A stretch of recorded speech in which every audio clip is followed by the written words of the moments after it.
Pues muchas gracias a todos por venir. En esta ocasión, como veis, pues bueno, no soy yo ni el que presenta, ni soy yo el que está a cargo de la organización y tal del espacio. En este caso soy yo el que está a cargo de la conferencia. En este caso el tema de hoy va a ser acerca del liberalismo y la conferencia va a tomar como título, tiene como título "El liberalismo es pecado, destructor de la civilización cristiana".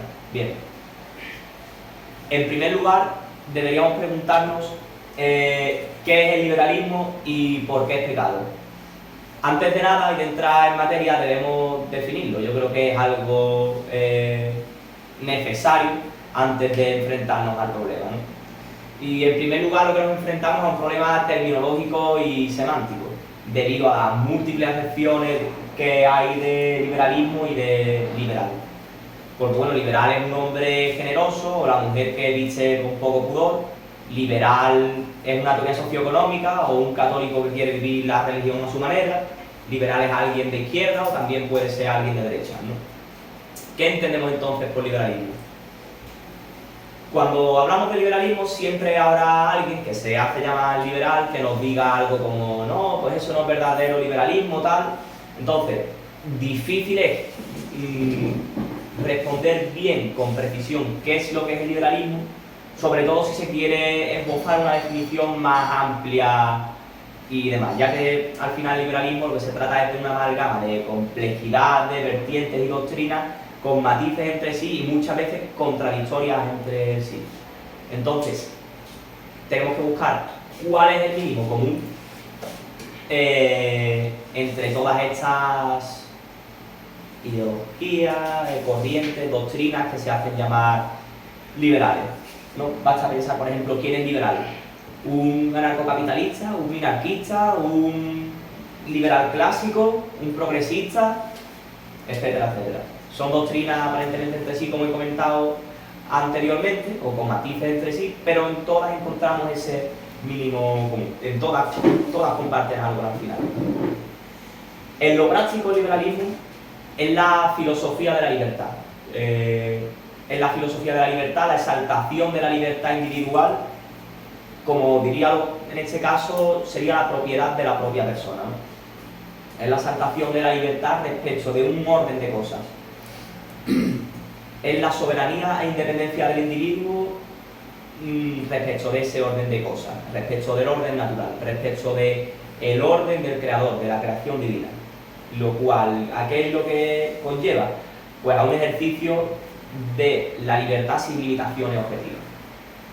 Es decir, soy libre de aceptar, si lo deseo, la visión de bien que propone la Iglesia Católica, pero solo si lo deseo. Es decir, la decisión última siempre va a recaer en mí, no va a recaer en ningún tipo de limitación objetiva. A lo sumo, la única limitación que existirá para un liberal será lo que vaya marcando la sociedad en ese momento o en su defecto la ley.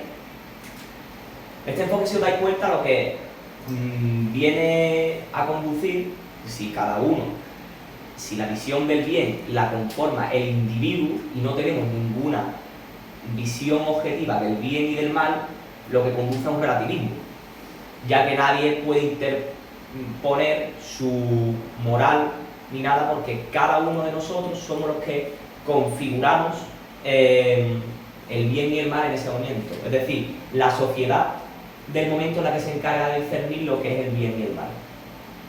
Es decir, y ahora lo comentaré más adelante, si en este momento se decide,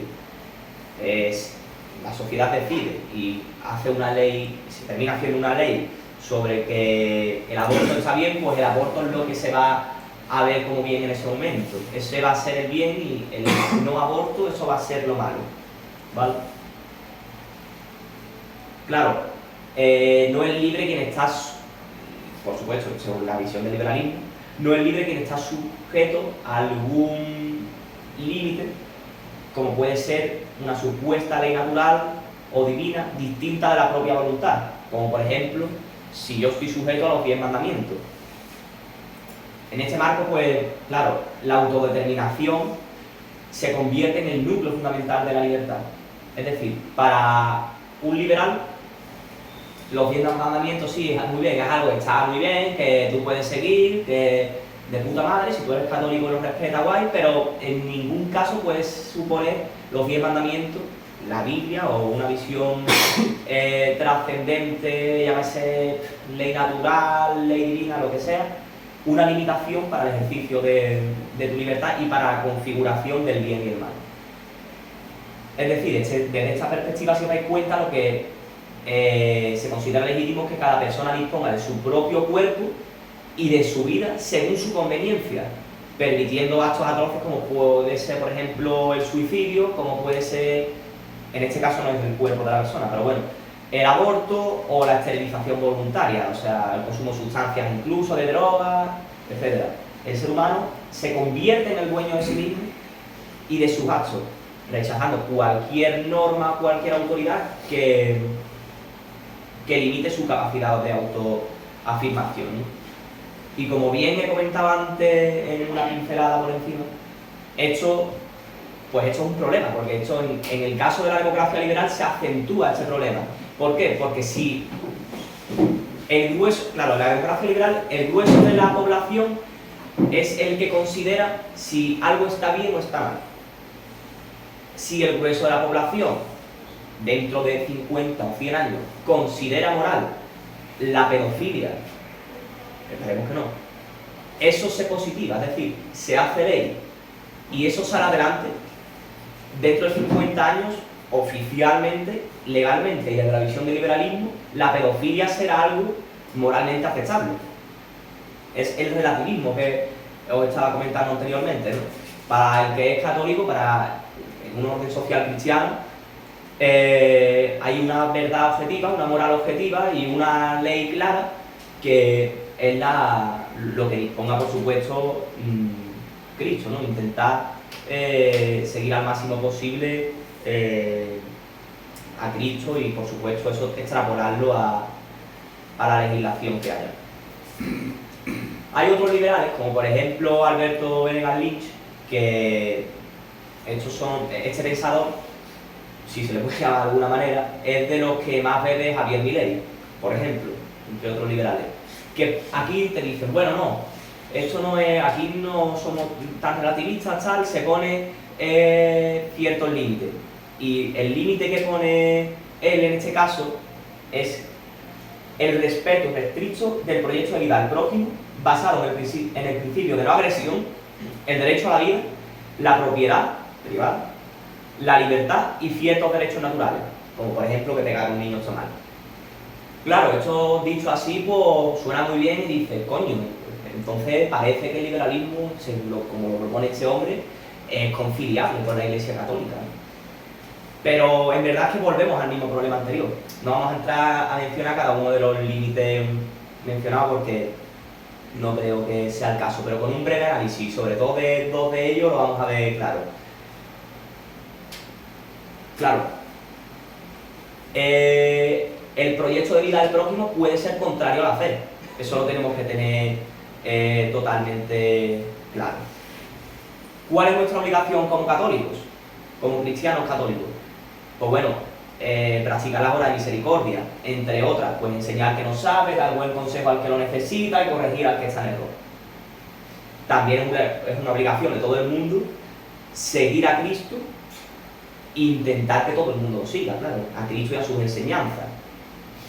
Esto es extrapolable, no solo se debe quedar en el individuo, sino que debe ser extrapolable a la sociedad y en este caso al Estado. El Estado tiene que intentar que todo el mundo también siga a Cristo y a sus enseñanzas. Pongo un ejemplo. Si el proyecto de vida del próximo es formar una pareja homosexual o seguir una religión distinta a la católica, que es la única y verdadera para nosotros, y bueno, y no para nosotros, que es la única y verdadera, para el liberalismo no debe ni el individuo ni el Estado meterse en este asunto.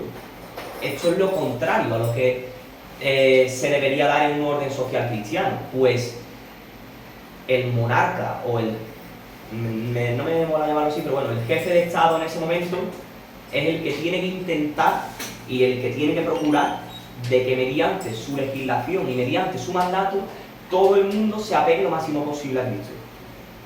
Por lo tanto, si os dais cuenta, esto va contra la Sagrada Escritura y esto no es compatible. Nuestra obligación, ¿cuál es? Pues bueno, la de tratar de corregirle y guiarle por el recto camino hacia Dios, siempre, por supuesto, desde la caridad y desde la guía, y con una corrección, en fin, fraternal y sin imponerlo en plan heavy, porque eso tampoco es católico. Y respecto a ese punto, yo creo que ha quedado más o menos claro. Luego, el otro tema que comentaba también Alberto Menegas Lynch era el límite en ciertos derechos naturales. En ciertos derechos naturales. Te dice, no, bueno, claro, aquí el aborto y todo eso no entra dentro del derecho a la vida, no sé cuánto, se pone el límite en ciertos derechos naturales. Bien, el concepto de derecho natural, es que esto es absurdo, porque el concepto de derecho natural que puede tener Santiago Abascal, Adam Smith, este señor, Miguel Ancho Bastos o Javier Milei, es que no es el mismo entre ellos. Es decir, para Javier Milei, el hecho de que dos personas se pongan de acuerdo para que uno le venda los órganos a otro es totalmente aceptable, cosa que me extraña bastante, que no es santo ni devoción luego, pero bueno, que a lo mejor alguno como Miguel Ancho Bastos o Santiago Abascal vean bien. Entonces, el concepto de derecho natural, si os dais cuenta, es que es incluso contradictorio entre uno y otro. Es un concepto que al final está secularizado, un concepto de derecho natural que está sujeto a los tiempos. Es decir, es la visión del bien y el mal que marca la sociedad en ese momento. Como mencionaba, pues eso, pues nos encontramos con el mismo problema anterior comentado, ¿no? Que es al final un relativismo moral, es decir, debido a la falta de Dios, una visión objetiva, un orden moral y eterno, y por otro lado nos enfrentamos también, en este caso, a la sustitución de los principios divinos y de la jurisdicción absoluta de Cristo Rey sobre todos nosotros por principios mundanos humanos. Otro problema que también tiene el liberalismo, ¿vale? Y que no tenemos, por eso no es conciliable con la Iglesia Católica, es que el liberalismo busca la libertad como un fin, como una conquista. Valga la redundancia, pero el liberalismo busca la libertad como una liberación, ¿vale? La visión católica es la contraria, es la libertad un medio para alcanzar la verdad, es la verdad la que nos hace libres. El liberalismo, pues, es lo contrario, usa esa libertad como un fin. Libertad de expresión, aunque sea para expresar tu deseo de asesinar a un bebé, libertad de imprenta, aunque sea para propagar el libro más blasfemo y herético que exista, o para que pueda expresarse libremente un pedófilo. Esto es sencillamente atroz, ¿no? Yo creo que está claro el tema en este caso. Para ir cerrando el liberalismo un poco como filosofía, a mi juicio, y resumiéndolo mucho, pero podríamos definir que el liberalismo es pecado básicamente porque aparta a Dios del centro y pone al humano, con todos los defectos que tiene, por supuesto. Al humano y lo mundano es a lo que pone verdaderamente, enmascarándolo como una supuesta libertad que en el fondo lo que conlleva es a un relativismo. Por supuesto no es el único rasgo del liberalismo, es decir, el hecho de apartar a Dios del centro y poner al humano, esto lo vemos en cualquier filósofo medieval y moderno, sobre todo, como puede ser Marsilio de Padua. Pero así a grandes rasgos, y con mucho matices más, pero yo creo que es el aspecto fundamental que viene a explotar el liberalismo, ¿no? Y sobre todo, lo que a mi juicio se diferencia de las otras doctrinas anteriores es que ese apartar a Dios del centro se potencia haciéndose ideología y con otras muchas más, con otros muchos más aspectos, ¿no? Y bueno, ¿y el liberalismo económico y el capitalismo son también pecados? ¿No son pecados? Bien. Hay algunos liberales pseudocatólicos, como puede ser por ejemplo Juan Ramón Rayo, que viene a escribir un libro que se llama El liberalismo no es pecado, ¿no? Que en teoría, y digo en teoría por lo que veréis ahora, refuta a otro libro famoso que es El liberalismo es pecado, un libro, para el que es un poco puesto el tema, de renombre, escrito por Félix Salgado, en el que afirma Juan Ramón Rayo la compatibilidad de liberalismo y catolicismo. Bien, yo le he echado un vistazo al libro y yo os aseguro, pero vamos, os aseguro que Juan Ramón Rayo no se ha leído el primer libro, el de El liberalismo es pecado. Porque uno lee el libro de Juan Ramón Rayo y lo que se pone, lo que trata este hombre de hacer ver en el libro es las bondades del antiestatismo y del libre mercado, metiendo con calzador versículos arrojadizos en plan protestante, que no tienen ningún tipo de sentido, y para intentar venderte que ambas ideologías, bueno, que el catolicismo y que la ideología liberal y de libre mercado y el capitalismo son conciliables entre sí. En ningún momento se para a refutar al liberalismo más así como algo teórico y filosófico, que en este caso es lo que trata de lo que escribe Félix Salgado, ¿no? Es que en ningún momento toca eso prácticamente. Creo que es conveniente para ver esta incompatibilidad, ver algo de magisterio de la Iglesia, algunos autores de renombre como Chesterton, que veremos ahora, para ver clara esta incompatibilidad, ¿no? Comenta Chesterton, parafraseándolo a él un poco en una obra que tiene, que es Los límites de la cordura, que solamente hay una forma de organización económica cristiana, ¿no? Que es la que reparte la propiedad y asegura su posesión pacífica. El capitalismo lo que pretende es exactamente lo contrario. Pretende concentrar la propiedad en unas pocas manos y asegurar la rapiña de la propiedad ajena. Chesterton en este caso lo que compara es el capitalismo con un carterista, diciendo: es evidente que el carterista es un gran defensor de la empresa privada, pero quizá sea exagerado decir que el carterista es un gran defensor de la propiedad privada. Lo característico del capitalismo es que su realidad predica la extensión de los negocios más que la preservación de las posesiones. En el mejor de los casos se han tratado de adorar al carterista con algunas de las virtudes del pirata. Los carteristas son veniales ladronzuelos en comparación con la maquinaria del capitalismo. La propiedad privada debería estar protegida contra cosas mucho mayores que ladrones y carteristas. Necesita protección contra las conspiraciones de la plutocracia. Aquí Chesterton, y ahora tenemos también algunas otras citas, entre otras será también de Chesterton, pero a mi parecer Chesterton es el que mejor esboza la relación, en este caso no es relación, pero bueno, entre capitalismo y la religión católica, claro. El capitalismo y el cristianismo son profundamente opuestos en su esencia. O sea, su incompatibilidad no es solo una cuestión práctica o circunstancial, quiero decir, es que radica es que es su propia esencia, radica en una diferencia fundamental de naturaleza religiosa, ¿no? O sea, por ello cualquier esfuerzo en intentar compatibilizar el capitalismo, el libre mercado, con la religión católica es profundamente herético, que no debe caber ningún tipo de duda con todo el magisterio de la Iglesia que hay escrito y, por supuesto, retrotrayéndonos a la propia Sagrada Escritura, ¿no? Veamos a continuación también otra cita de San Juan Pablo II. Juan Pablo II, no he dicho, bueno, en la que describe el capitalismo como un sistema de valores invertidos, ¿no? Sostiene que cualquier modelo, sin importar su etiqueta política, ya sea liberal, comunista, etc., en el que el capital, como el dinero o la tecnología, prevalezca sobre el trabajo humano y por ende sobre la persona, transgrede el orden moral correcto, ¿no? La justicia moral exige que el trabajo tenga prioridad sobre el capital. Es algo que viene prácticamente explícito en la propia Sagrada Escritura, y si no, nada más que basta retrotraerse a la propia doctrina de la Iglesia, ¿no?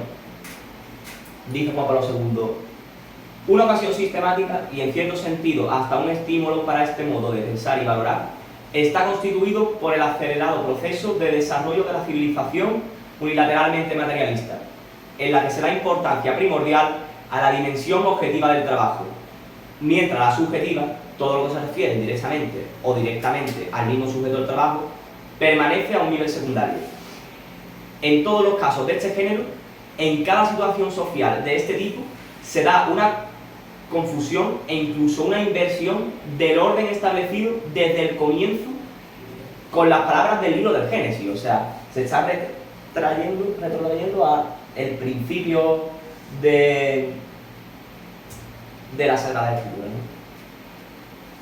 En el que el hombre es considerado como un instrumento de producción, mientras él solo, independientemente del trabajo que realiza, debería ser tratado como sujeto eficiente y su verdadero artífice y creador. Precisamente tal inversión de orden, prescindiendo del programa y de la denominación según la cual se realiza, merecería el nombre de capitalismo, en el sentido indicado más adelante con mayor amplitud. Otros, como Benedicto XVI, han expresado también con más precisión la incompatibilidad entre capitalismo y cristianismo. Dice Benedicto: ante el abuso del poder económico, de las crueldades del capitalismo que degrada al hombre a la categoría de mercancía, hemos comenzado a comprender mejor el peligro que supone la riqueza y entendemos de manera nueva lo que Jesús quería decir al prevenirnos ante ella, ante el dios Mamón que destruye al hombre, estrangulando despiadadamente con sus manos a una gran parte del mundo. Bien.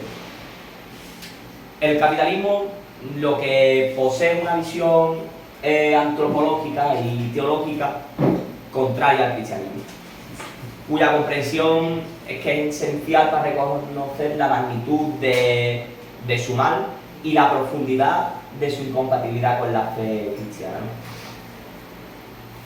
Comentando así varios puntos más o menos, veremos un poco lo que he comentado de esta visión antropológica teológica que tiene el capitalismo y veremos por qué también es incompatible, ¿no?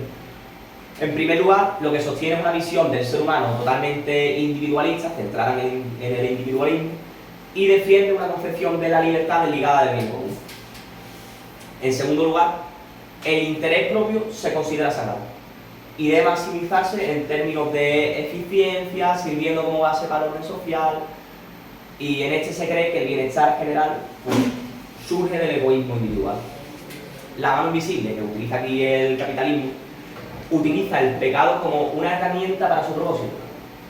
No obstante, irónicamente, paradójicamente, la búsqueda del bien común acaba produciendo un mal común. No voy a poner muchos ejemplos porque a la vista está como está en otros sistemas capitalistas, ¿no? Que te encuentras un pobre por cada quien. En tercer lugar, busca el crecimiento constante, un deseo ilimitado, mayor productividad y la idea de que siempre más es mejor.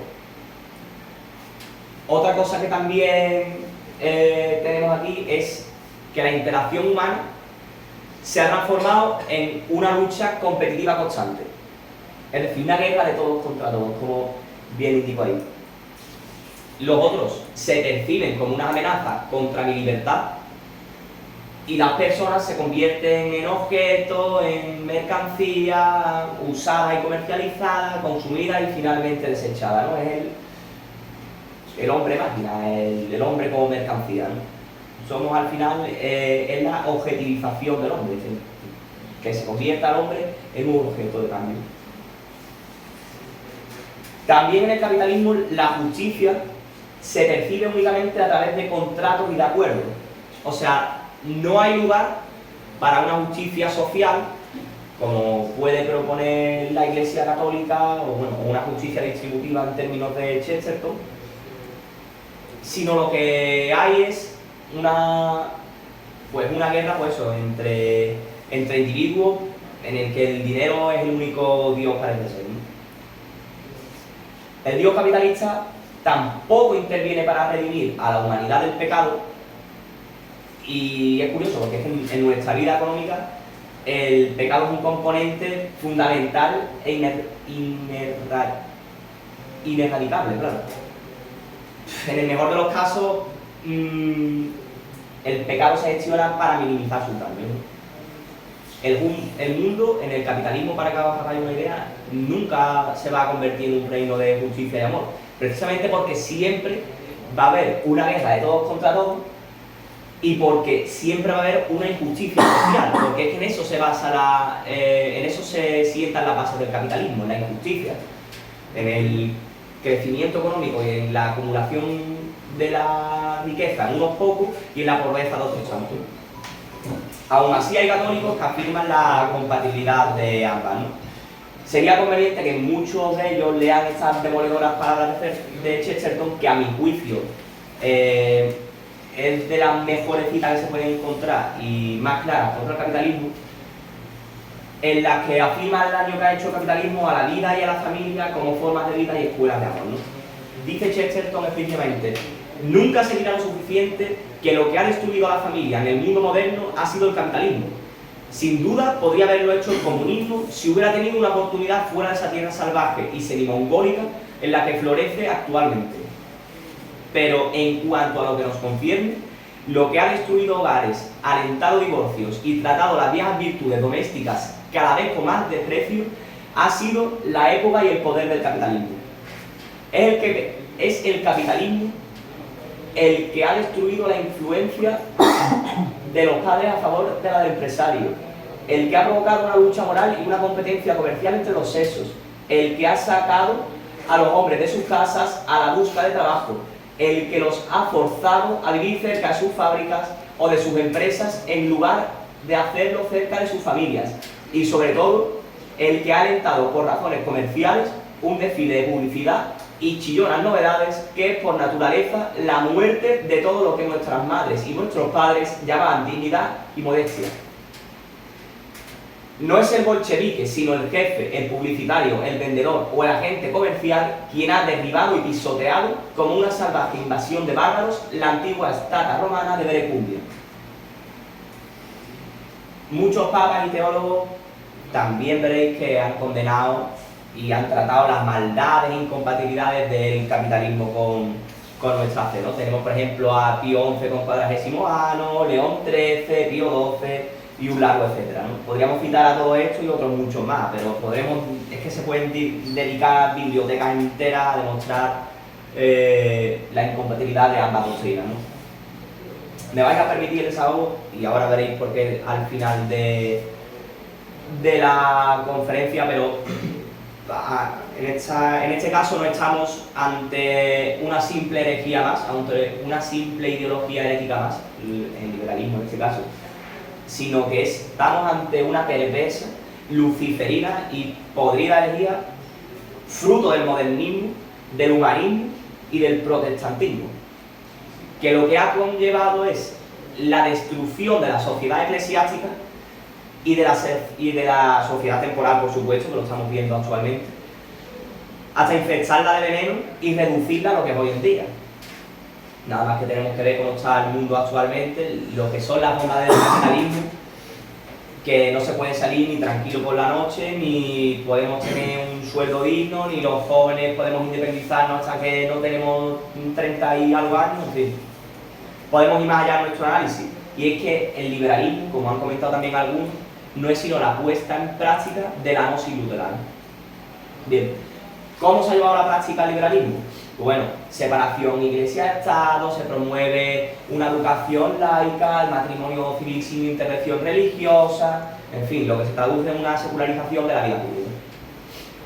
Esta secularización lo que es una forma es de ateísmo social, donde la religión queda excluida de cualquier asunto público.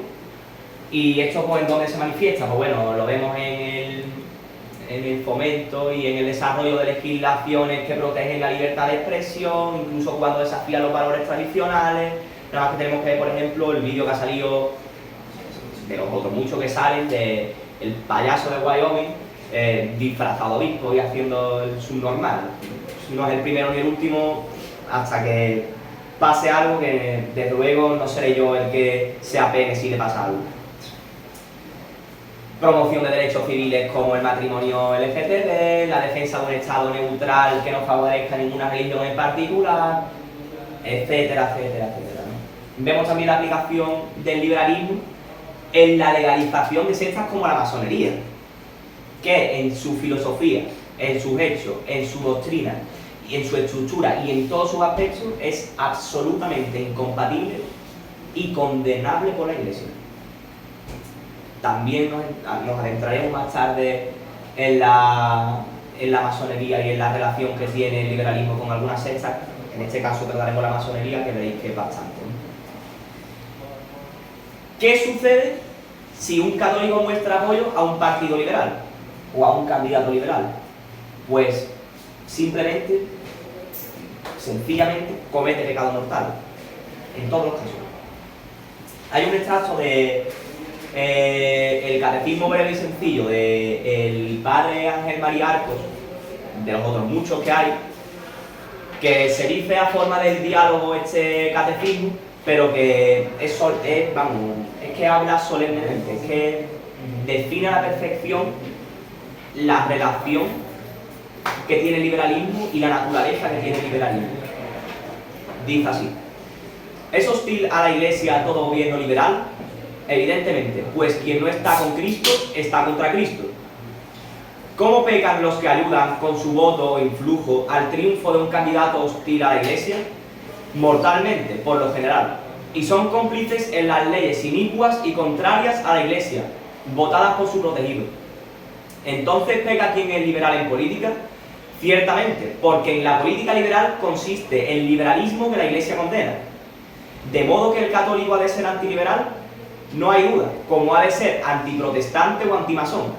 En suma, debe estar contra todos los contrarios de Cristo y su Iglesia. ¿Contra qué mandamientos el liberalismo? Directamente contra el primero y contra el cuarto, o mejor dicho, contra todos, porque autoriza o fomenta la infracción de todos. Los católicos, sean liberales en la antigua acepción de esa palabra, a saber, generosos en dar lo suyo de la Iglesia en dar lo suyo a la Iglesia y a los pobres. ¿Cómo se llama la secta cuyo mal espíritu es el liberalismo y que en todas partes hace guerra a la Iglesia? La francmasonería. Con que la francmasonería no es una secta de beneficencia, ni menos un partido meramente político, no es nada de eso, porque su fin es extirpar el culto de Dios y toda autoridad verdadera para establecer el culto de Satanás o Lucifer y la tiranía masónica. ¿De qué raza son los supremos jefes de esa secta infernal? Suelen ser judíos, los cuales con la revolución se han hecho los más ricos del mundo. ¿En qué pena incurre el católico que está en esa secta u otra parecida? En excomunión de que no puede ser absuelto mientras no salga de la secta. Y si muere sin querer salir de ella ni confesarse, se condena para siempre jamás. Vais a ver que en el magisterio de la Iglesia, bueno, en este caso creo que este catecismo no constituye magisterio de la Iglesia, desde luego, pero hay un montón de catecismos de cardenales, obispos, incluso de algunos papas o sacerdotes que hacen a motu propio, que es que enseñan incluso bastante más que el propio actual catecismo de la Iglesia. Ese no es menos. Aprovechando también que hemos comentado la relación por encima de este catecismo que tiene el liberalismo con algunas sectas, nos vamos a adentrar en el caso de la masonería. Bien, no se puede entender masonería sin liberalismo, o sea que son dos doctrinas, religiones, filosofías que van de la mano. En lo teórico, la masonería aparta a Dios del centro, sustituyendo al teocentrismo católico, es decir, que Dios está en el centro de todo, se despoja eso y se sustituye por el humanismo masónico, es decir, el ser humano el centro de todo. En el ser humano es donde encontramos la verdad, no en Dios. Esto, como veis, es que es el mismo modus operandi que sigue el liberalismo, como he comentado anteriormente, el apartar a Dios del centro y poner a los humanos. En lo práctico, pues bueno, pues es una amalgama o mezcla de ritos de distintas religiones, símbolos cabalísticos, ritos judíos, por lo que sea.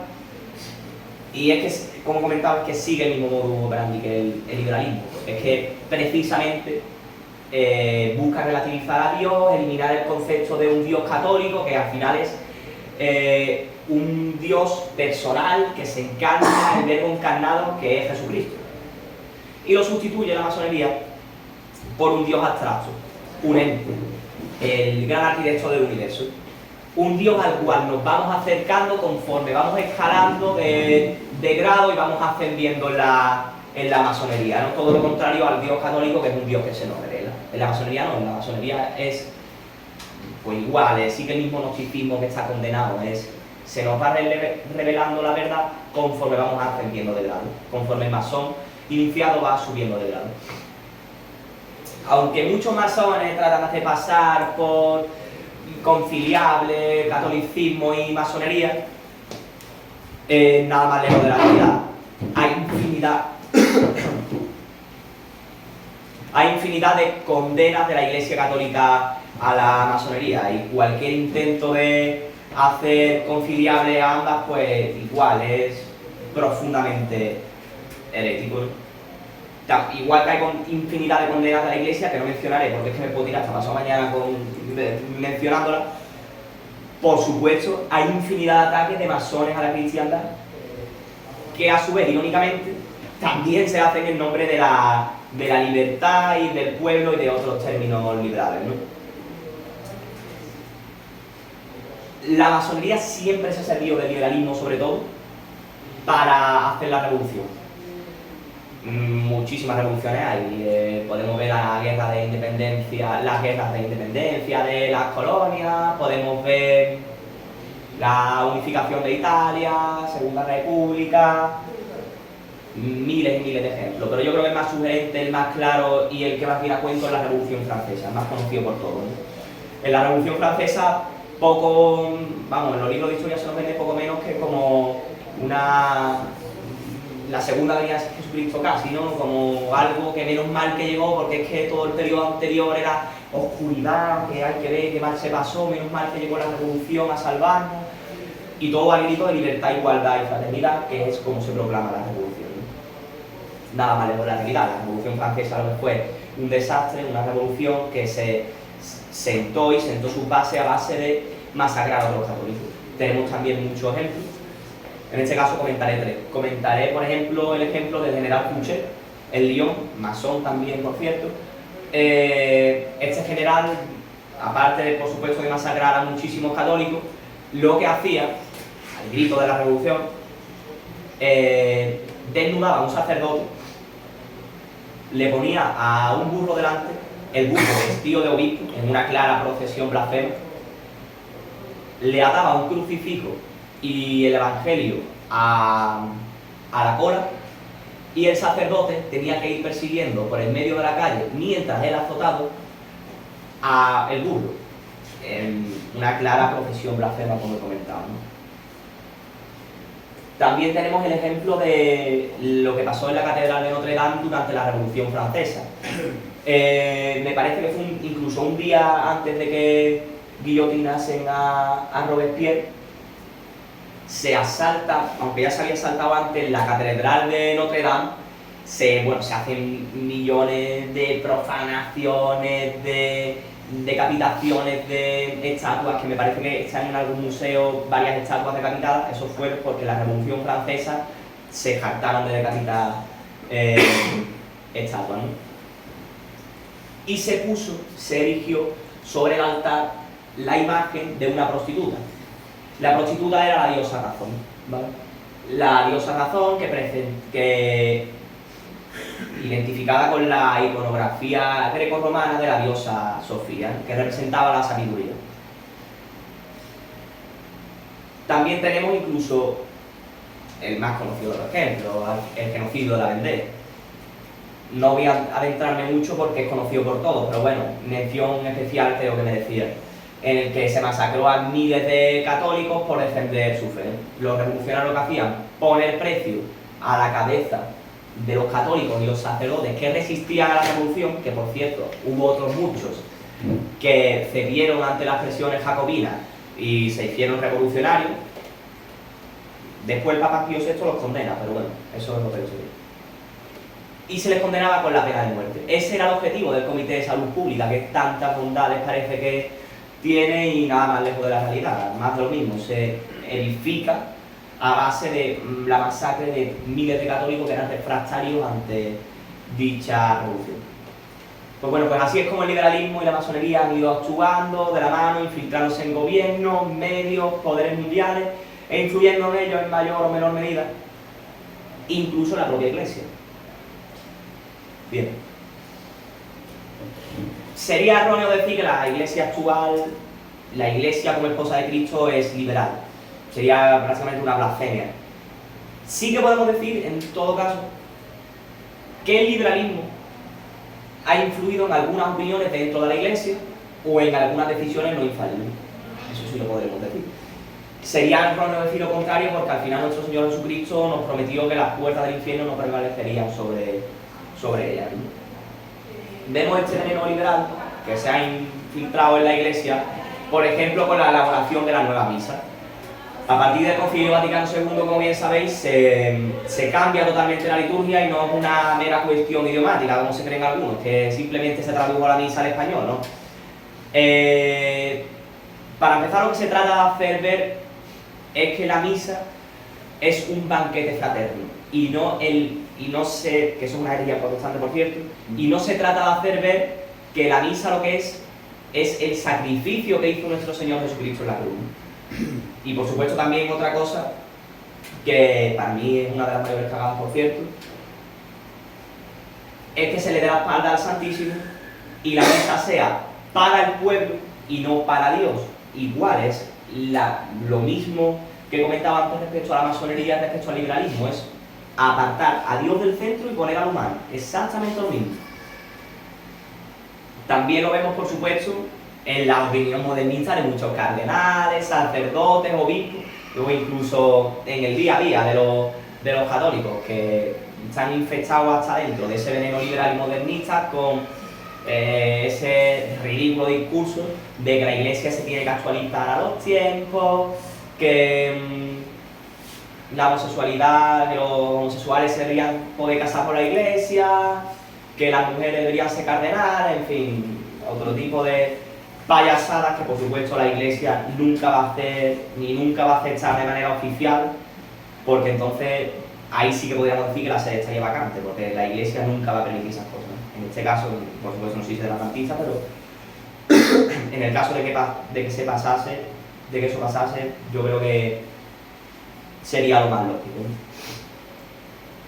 Aquí tenemos todas las condenas pontificias que la Iglesia hace al liberalismo, o sea, no son pocas. Cuánta cura de Pío IX y el sí a la UA juntos, que es una condena al liberalismo moderno, decreto de la Congregación de la Inquisición del 3 de julio de 1907, Miralibos de Gregorio XVI, varios breves de Pío IX, la definición de infalibilidad del Concilio Vaticano I, que es una condena virtual al liberalismo, infinidad de encíclicas de León XIII que condenan el liberalismo y o una defensa de una moral antiliberal. No voy a leer todas porque León XIII aquí el cabrón se cebora, ¿verdad? Pero vamos, las más destacables yo creo que son Rerum Novarum, Quadragesimo Anno, Laborem Exercem, las más destacables. Incluso nuestro actual catecismo de la Iglesia, me parece que lo hemos dejado de lado algo, condena en su punto 1425, esto está mal hecho, ahí se menciona la incompatibilidad del libre mercado con el catolicismo. Se hacen varios matices por los que, bueno, puede ser objeto de debate, pero también creo que es reseñable, ¿no? Bien, y por último,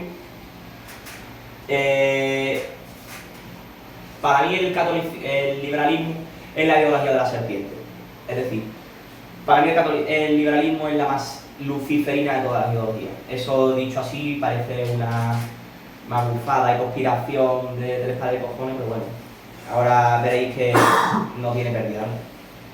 Así a modo de anécdota, hay un fragmento de Crónicas de una guerra carlista muy bueno, en los que dice varios puntos que creo que es un poco más de lo que voy a comentar a continuación, que dice que Lucifer fue el primer liberal que dio el grito de libertad e igualdad en el cielo, que su bandera ondeó entre las huestes angélicas, que fue el primero que reclamó sus derechos individuales proclamándose independiente e igual a Dios mismo, que fue el ángel rebelde, el primer revolucionario y el primer demócrata, y por último, que Adán y Eva fueron sus seguidores, imitados por sus posteriores generaciones. A día de hoy esa filosofía de Lucifer se ha hecho ideología, por eso decimos que es la más luciferina y satánica de todas las ideologías, ¿no? Curiosa es también la simbología liberal, cuyo símbolo, pues ya veis que es la bandera de Gassen. Eso es más libertario que liberal, ¿no? Depende del término que se utilice, libertario, liberal. En Estados Unidos lo llaman de una manera o en otra, pero bueno. Llámese como sea, pero sí, se entiende perfectamente. Se entiende más o menos a lo que nos referimos. Con la frase de Don't tread on me, ¿no? Que viene a significar algo así como no pise sobre mí o algo así. Al final la soberbia encarnada, ¿no? Tanto la serpiente en el jardín del Edén como dicha frase, tanto la serpiente de aquí como dicha frase, intencionadamente no, pero es que son una clara simbología luciferina, intencionadamente no. Pues en el jardín del Edén, donde el demonio se representa como serpiente, es el mismo Lucifer al que al grito de non serviam, es decir, no te serviré, es expulsado de los cielos por no querer ser un esclavo del Señor, por querer ser libre. Ambos se representan como serpientes, ambos se rebelan contra algo o exponen su soberbia respecto a algo, y ambos no quieren ser esclavos de o siervos de. En el caso de la serpiente del jardín del Edén, no quiere ser un esclavo de Dios, un siervo de Dios.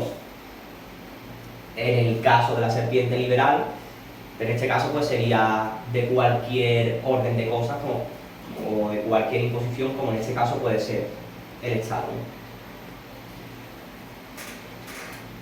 Entonces, a modo de conclusión, pues yo creo que ante el falso catolicismo liberal y ante el auge de la ideología de la serpiente, en donde nos tenemos que resguardar es en la Sagrada Escritura, en la tradición, en el magisterio de la Iglesia, y por supuesto recordemos aquel versículo del Génesis en el que se expone muy claro el final futuro de la serpiente, ¿no? Que dice así: ella, María, te aplastará la cabeza. Muchas gracias.